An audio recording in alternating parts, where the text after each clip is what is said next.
Hey folks, welcome back to the Roswell UFO Conference, and as you know, we're working with the Roswell UFO Festival. The overcoat is off, the man in black stuff is off. This is the last of 4 days of lectures with Mr. James Bartley coming up, and we're clocking out pretty soon after our panel discussion, which will be in here 3 o'clock beginning after this lecture, give or take. You know how things are running, and we may have to redo the stage a little bit. But since I'm in this, on your way out of the convention center, this is our actual UFO Festival Committee shirt. And you would not believe, since last September, 9-10 months of people that have been that already had full-time jobs, putting in first 5 or 10, then 10 or 20, 30 and more hours a week to make everything you've seen happen in Roswell happen. And even those things that didn't happen, we still put a lot of work into making them not happen. But anyway. But when you see anybody in a purple shirt, give them a big hug, put a $100 bill in their pocket, whatever. Thank them, because the mayor has done it in front of the press, the tireless, countless hours that everybody on the committee has put in. But we appreciate it. We've heard everything great about this. It's bigger than the 50th. You know, this is the best organized, most high-end, blah, blah, blah, blah. And I didn't do all that. I got brought into this position in the last 5 or 6 weeks, but I've always been on the committee. You see a purple shirt, they need a hug. I'm just telling you. But with all that said, I didn't print an official bio for Mr. Bartley, and you remember how we built it on the website until he arrived safely, which almost didn't happen. No lie, he can tell the story if he wishes. We weren't even going to mention James Bartley's name, and plus we have a flair for the drama, and you fell for it. So, because honestly, he's not anyone you've heard a lot of, but the program I do, livefromroswell.com, we were discussing MILABS, military abductions, with Leah Haley one day. And she recommended get him on for the second portion of it, too, because I had not heard of him. But both Leah Haley and Overlords told me, yeah, here's someone you want to talk to. We had a really incredible, mind-blowing discussion. And I knew the guy knew the field really well. I read a paper he did on it. And ever since that program, this is like my 4th program, I think, with Leah, we've been planning to have him here, but without publicizing his name. He definitely knows his stuff on the underside, the dark side of all of this stuff that has to do with possibly military abductions, possibly New World Order conspiracies and all that. The title alone says enough for it, but I would just like you to welcome up someone that is not familiar to most of you, but his work is very solid, and he actually knows how to give a presentation as well. Mr. James Bartley.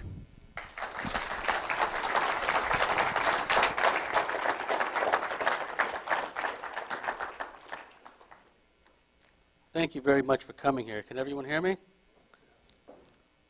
This is truly a beautiful place, and I respect your understanding of the significance of this weekend.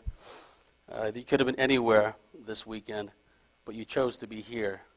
And that tells me a lot about you. It tells me that you're a very intelligent crowd that really has an understanding of what's important. Now, the information I'm going to share with you today is very controversial. It's very negative, profoundly negative. But I will throw a bone out at the end and leave you with a happy message, because I don't want you to leave here, contemplating suicide or anything. But the information I'm going to share is information that is not common in the UFO community. Most of the other alien abduction researchers, for whatever reason, have deliberately left out a lot of this information. Information relative to the reptilians, to military abductions, and MILABS for short. MILABS are legitimate alien abductees who, for reasons which I will explain, are kidnapped, trained, and utilized as deep black operatives by elements of the military intelligence community. And this information has come with a price. There's many people I know, some who've literally been killed, and some who've been harassed unmercifully, not just from human intelligence agencies, but from the reptilians and the aliens themselves. Any half-rate UFO researcher can be monitored or harassed by deep black elements of the human military intelligence community. However, when a researcher or an abductee starts getting harassed directly by the reptilians, for example, you know that that person is crossed over into the threshold of the big leagues.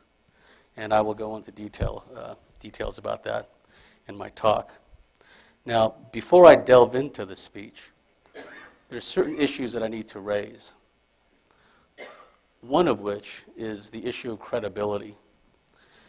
For too long, the American people have obtained their information about various and sundry subjects from patently non-credible sources.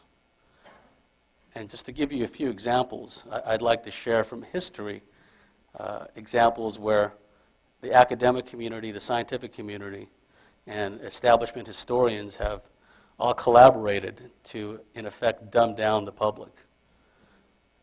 Pearl Harbor conspiracies, JFK conspiracies, they're still being maintained today because the full truth about any of those subjects were to be revealed, it would undermine other conspiracies that they are tangentially connected to.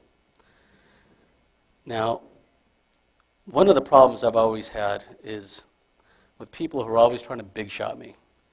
People that are PhDs, people that are scientists, people that are members or former members of the aerospace community. They show up at these conferences, thumping on their chest like Tarzan. Here I am, big shot researcher. You have to listen to me. I know what I'm talking about.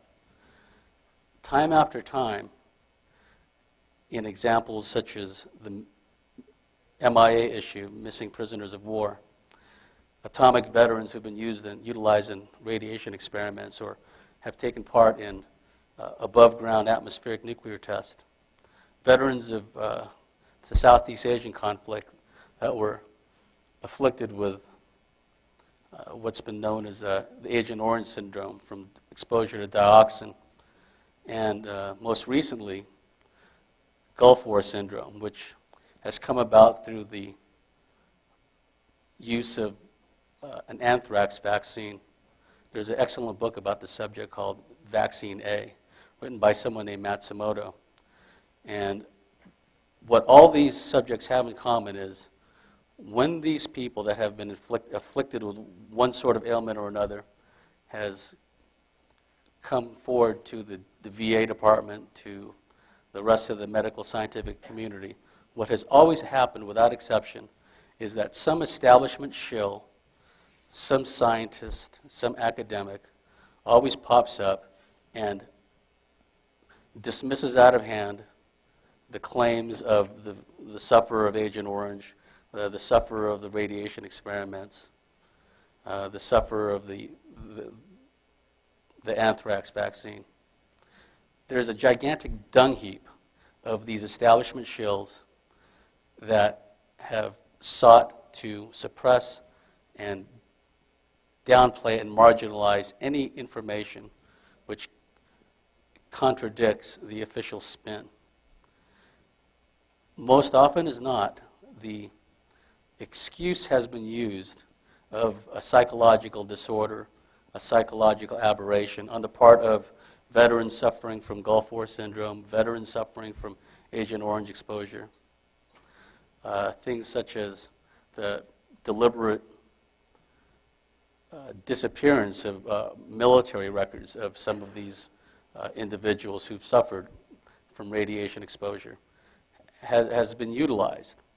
Now, it's interesting, when Bob Lazar came forward with his astonishing claims about his work at S4, and it turned out that his educational records couldn't be found, the debunkers all had a good laugh and said, well, he can't prove that he's a scientist, he can't prove he worked at Los Alamos.